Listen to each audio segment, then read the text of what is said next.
जो लॉ की डिग्री करते हैं उन्हें लॉयर कहते हैं, जो प्रैक्टिस में रहते हैं उन्हें एडवोकेट कहते हैं। तो मैं ममता बनर्जी को इस केस में वकील नहीं मानता हूँ। और यही बात honourable chief justice of India ने भी कहा कि जब आपने इतने दिग्गज वकीलों की टीम उतारी है, जिसको लीड कर रहे हैं लर्नेड सीनियर एडवोकेट श्याम दीवान साहब, जो कि 45 साल का एक्सपीरियंस रहते हैं और कॉन्स्टिट्यूशनल मैटर्स के एक्सपर्ट हैं, तो आपको यहाँ पर आने की क्या ज़रूरत थी? तो कहीं न कहीं एक मुख्यमंत्री होने के नाते ये तो बहुत नॉर्मल शब्द लगता है, लेकिन अगर पिटिशनर इन पर्सन होते और उनकी कोई कैपेसिटी नहीं होती, कोई कॉन्स्टिट्यूशनल पोस्ट नहीं होता, तो आज के दिन ही ऑनरेबल सुप्रीम कोर्ट उनको लताड़ लगाती। दूसरी बात, जो ममता बनर्जी ने आज आर्गुमेंट किए हैं या अपनी बात को रखा है, वो लीगल कोई मुद्दे पे बात नहीं की है, वो पॉलिटिकल मुद्दे पे बात की है, क्योंकि पॉलिटिकल नेता हैं तो उसी वेंडेटा के साथ आई थी और उन्होंने पॉलिटिकल ड्रामा कोर्ट के अंदर किया। उनका साफ-साफ कहना था कि किसी दत्ता का नाम बिगड़ रहा है, किसी मुखर्जी का नाम बिगड़ रहा है, कोई दास का नाम बिगड़ रहा है, तो उसको कंसीडर किया जाए। जिसपे कि ऑनरेबल सुप्रीम कोर्ट ने ऑलरेडी कह चुका है कि अगर किसी के नाम में करेक्शन है तो 12 तरीके की लिस्ट है। उस लिस्ट में यह दिया गया है कि कौन-कौन से डॉक्यूमेंट दिखाकर आप अपने नाम में करेक्शन करा देते हो। उसमें बेसिक जो दिया गया है वो 10th का मार्कशीट है। आप उसको दिखाइए, अपने परिवार का कुटुंब रजिस्टर उसमें दिखाइए, उसको करेक्शन करवा लीजिए। 2 बार एक्सटेंड भी किया गया टाइम 30-30 दिन का, और उसके बाद अगर कुछ नहीं होता है तो आप हमारे पास आइए। तो आपने तो कोई प्रोसीजर अपनाया नहीं और डायरेक्ट सुप्रीम कोर्ट का दरवाज़ा खटखटा दिया, क्योंकि आप एक पॉलिटिकल कॉन्स्टिट्यूशनल पोस्ट पे हैं और एक स्टेट के हेड हैं। दूसरी चीज़ मैं कहना चाहूँगा कि आज जो ममता बनर्जी यहाँ पर आई, इसके पहले भी ममता बनर्जी ने बहुत जगहों पे गया। पहले मैं बता दूं, आईपीएक एक प्राइवेट संस्थान थी, वहां पर ये पर्सनल कैपेसिटी से पहुंच जाती हैं और वहां पे ह्यू एंड क्रू करती हैं, पूरे माहौल को खराब करती हैं, ईडी और सीबीआई के लोगों से हाथापाई तक पे उतर जाती हैं। उसके लिए ऑनरेबल सुप्रीम कोर्ट की एक बेंच ने कहा कि एक कॉन्स्टिट्यूशनल हेड जो एक स्टेट को रन कर रहा है, अगर वो किसी पॉलिटिकल पार्टी को बचाने के लिए ऐसे सरकार में चला जाता है, अपने डीजीपी, आईजी और सबको लेके चला जाता है, तो कहीं न कहीं मैं मानता हूँ, ऑनरेबल सुप्रीम कोर्ट ने कहा कि ऑनरेबल सुप्रीम कोर्ट मानता है कि ऐसे स्थिति स्टेट की खराब हो जाएगी। उस केस में नोटिस भी इश्यू हुआ, स्टे भी लग गया ईडी और सीबीआई के जो ऊपर एफआईआर हुआ था, और उसकी हियरिंग भी 10 तारीख को है। और बड़ी कड़ी फटकार इसलिए भी लगाई थी क्योंकि वही मैटर कलकत्ता हाई कोर्ट में जब प्रोसीड था, तो वहाँ पर बंगाल में लोगों ने चलने नहीं दिया उस मैटर को। जज को बड़े व्यथित मन से यह कहना पड़ा कि इस मैटर को हम स्थगित करते हैं, क्योंकि यहाँ हल्ला मचाया जा रहा है और पूरी तरीके से जो कॉन्स्टिट्यूशनल मैकेनिज्म है उसको फेल करने की साजिश की जा रही है। तो कहीं न कहीं ममता बनर्जी जो आज आई थी या इसके पहले जो उनका रिकॉर्ड है, वो अभी के समाज के लिए, एक डेमोक्रेटिक स्टेट के लिए, एक डेमोक्रेटिक देश के लिए सही नहीं है। लेकिन मैं इसमें हतप्रभ हूँ ऑनरेबल जो सेंट्रल गवर्नमेंट है उससे भी। एक स्टेट में इतनी सारी घटनाएं हो रही हैं और आप फिर भी under article 355, 356 read with article 365, जो कि वहां पर इमरजेंसी या आपातकाल लगाने का प्रोविजन दिया गया है, आप नहीं लगा रहे हैं। संदेश खाली में कितनी बड़ी मात्रा में लोगों के साथ रेप हो रहे हैं, आरजी कर रेप को देख लीजिए। आपके यहाँ बंगाल के अंतर मस्जिद बनवाई जा रही है बाबरी मस्जिद के नाम पर, 6 दिसंबर को उसका इनॉग्रेशन किया जा रहा है। आपके यहाँ माँ भारती का, माँ काली का नंगा तस्वीर बना के चलाया जा रहा है। हिंदू वहाँ पर कोई प्रोसेसन निकाल नहीं सकते, अपने भगवान की कोई रैली नहीं निकाल सकते। हिंदू देवी देवताओं या हिंदू धर्म में विश्वास रखने वाला कोई अगर जय श्री राम बोलता है तो आप अपनी गाड़ी रोककर उनको मरवाती हैं, अपने पर्सनल स्टाफ से, सिक्योरिटी स्टाफ से। इतना सब कुछ हो जाने के बाद भी अगर केंद्र सरकार को ये लग रहा है कि वहाँ कॉन्स्टिट्यूशनल मैकेनिज्म फेल नहीं हुआ है, तो मैं मानता हूँ इसमें केंद्र सरकार की थोड़ी सी गलती है। लेकिन जो आज ममता बनर्जी ने कहा कि जो पुरानी लिस्ट है, जो 2021 के चुनाव की लिस्ट है, उसी के बेसिस पे चुनाव होना चाहिए, इस वाली लिस्ट में बहुत खामियां हैं, जल्दबाजी में लिस्ट बनाई गई है। आज ममता बनर्जी यहाँ पे कॉन्स्टिट्यूशनल राइट्स की बात करती हुई नजर आई और उसी के तहत वो अपने आप को रिप्रेजेंट भी कर रही थी। जब पहली बार एसआईआर घोषित हुआ वेस्ट बंगाल में, तब इनके स्टेटमेंट थे कि मैं पूरे देश को हिला कर रख दूंगी, और ये मीडिया बंधुओं से स्टेटमेंट दिया गया था। तो एक कॉन्स्टिट्यूशनल हेड जो एक मुख्यमंत्री के पद पर है अंडर द कॉन्स्टिट्यूशन, वो एक जगह ये कहता है कि मैं पूरे देश को हिलाकर रख दूंगी, खून की नदियां बहेंगी, ये होगा वो होगा, और आज ये रोते हुए नजर आ रही है कि 21 वाला मान लो।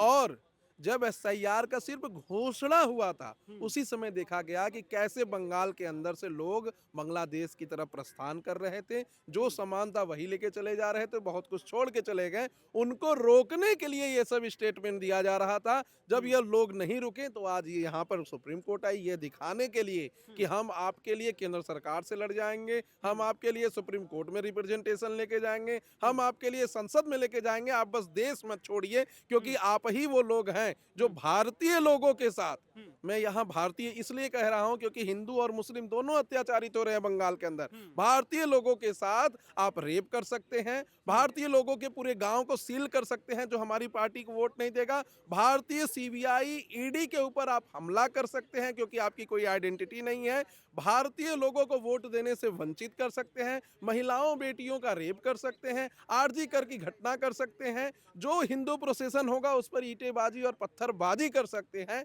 इसलिए ममता बनर्जी यहाँ पर आई थी। और मैं मानता हूँ ऑनरेबल सुप्रीम कोर्ट के अंदर बहुत बड़े बड़े वकील हैं जो उनसे कहीं ज्यादा कानूनी जानकारी रखते हैं, और हो सकता है कि पॉलिटिकल नॉलेज में ममता बनर्जी आगे हो, एक स्टेट को कई सालों से चला रहे, लेकिन कानूनी नॉलेज में यहाँ के वकीलों की अपेक्षा ममता बनर्जी शून्य होंगी, मेरा ये मानना है। जब इतने लोग रिप्रेजेंट कर ही रहे थे तो आपका आने की क्या जरूरत थी?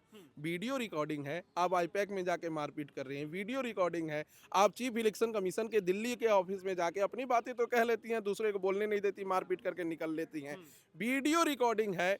ये कैसे जय श्री राम बोलने पर अपनी गाड़ी रुकवाती हैं और अपने ऑफिसर से कहते हैं कि मारो इन्हें।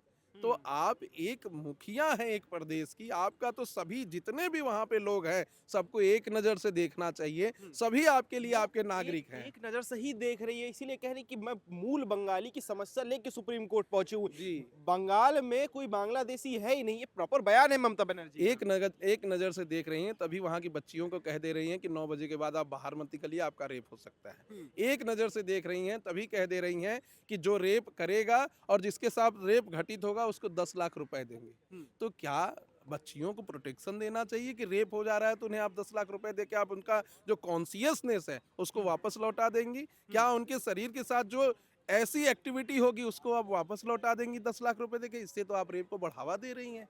कहीं ना कहीं ममता बनर्जी पूरी तरीके से फेल हो चुकी हैं पश्चिम बंगाल में। यह भले हो जाए कि वो फिर से चुनाव जीत जाए, लेकिन एक नेता के तौर पर मैं उन्हें अच्छा नेता नहीं मानता हूं। उन्होंने पूरे प्रदेश में जो अराजकता फैला दी है वो कहीं भी नहीं होनी चाहिए। आप 6 दिसंबर के दिन आपका एक विधायक बाबरी मस्जिद की नींव रखता है और उसमें 2 लाख से ज्यादा मुसलमानों को बुलाता है और उनके प्रोटेक्शन आप दिलवाने का काम करती हैं। आपके यहाँ लोगों को मारा पीटा जाता है, रेप होता है, आप वहाँ जांच नहीं करने देती हैं। आपके पॉलिटिकल पार्टी से जुड़ा हुआ एक व्यक्ति आरजी कर में एक बच्ची के साथ रेप करके उसे मार देता है, आप उसे अरेस्ट नहीं होने देती हैं इनिशियली, खुद ही प्रोटेस्ट पे आ जाती हैं। आप एक नेता के तौर पे पूरी तरीके से फेल हो चुकी हैं। एक जिम्मेदार व्यक्ति अगर होता तो इस पद से रिजाइन देकर वो संन्यास ले लेता इतने कांड होने के बाद।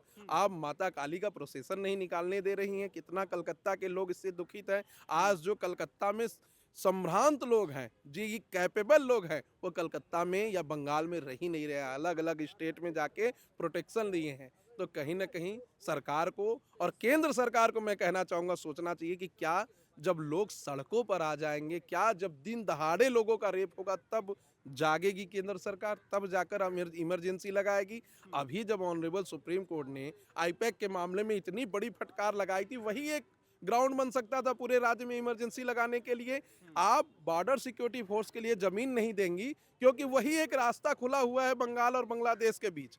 आप पूरे देश में जो प्रदेश के लोग जाएंगे, ईडी सीबीआई के लोग जाएंगे, उनको पुलिस प्रोटेक्शन नहीं देंगी, उनके ऊपर हमले करवाएंगी, कभी किसी का सर फूटता है, कभी किसी को अरेस्ट आप करवा देती हैं। और आप आज यहाँ पे कॉन्स्टिट्यूशन की दुहाई दे रही थी, रो रही थी, गा रही थी, चिल्ला रही थी कि हमारे साथ अन्याय हो रहा है। तो ये दोहरा चरित्र है, दोगला चरित्र है, ऐसा नहीं होना चाहिए।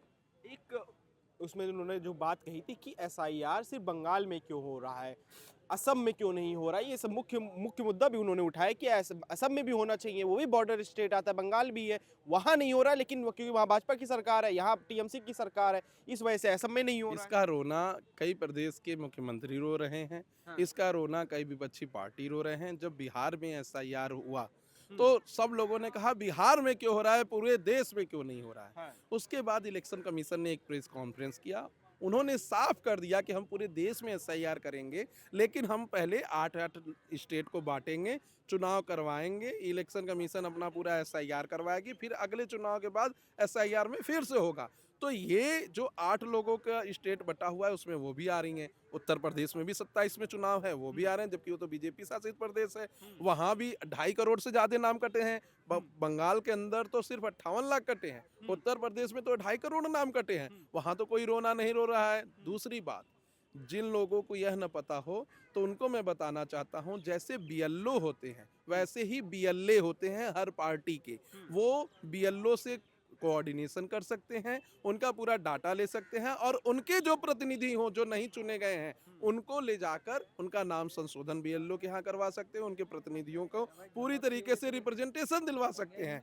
तो कहीं न कहीं ये कहना कि हमें पूरी समर्थन नहीं मिल रही है या ऐसे लोग नहीं मिल रहे हैं, तो उत्तर प्रदेश के अंदर तो अखिलेश यादव ने अपने सारे बीएलए को एक्टिव कर दिया, आपने क्यों नहीं किया? जो संविधान में आपको प्रोविजन मिला है उसका आप यूज नहीं करेंगे, उसका मिसयूज करने के लिए सुप्रीम कोर्ट आ जाएंगी। और आपका आइटम नंबर 37 था, आपने जबरदस्ती जाके मेंशन करके केस को करवाया 1 बजे, जबकि आप जानती थी कि आपका आइटम नंबर नहीं आएगा। ये तो ऑनरेबल सुप्रीम कोर्ट का बड़प्पन है कि उनको सुन लिया, नहीं सुप्रीम कोर्ट अगर मना कर देता तो आज उनको खाली हाथ लौटना पड़ता।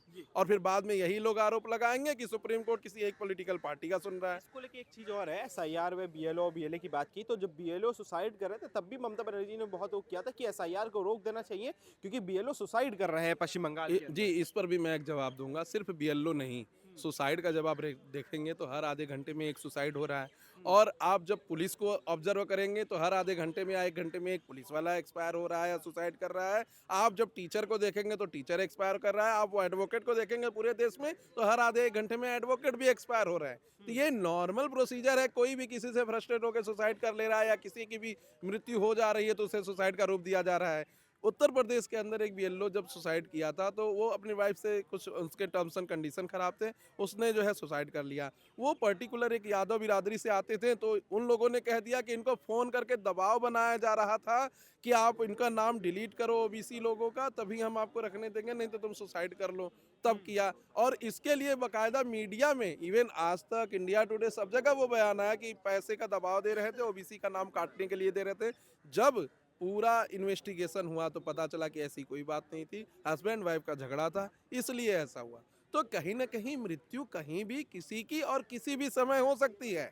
आप इसको इसलिए मत जोड़िए कि प्रेशर में आके हो गया। उनको बाकायदा ट्रेंड किया जाता है। जो लोग एग्री होते हैं इस नौकरी को करने के लिए, इन द सेंस की पूरे एसआईआर को करने के लिए, उनको आगे बढ़ाया जाता है और उनका पीरियोडिक चेंज होता है। 8 दिन कोई और, 8 दिन कोई और, इसमें कौन सी बहुत बड़ी बात है।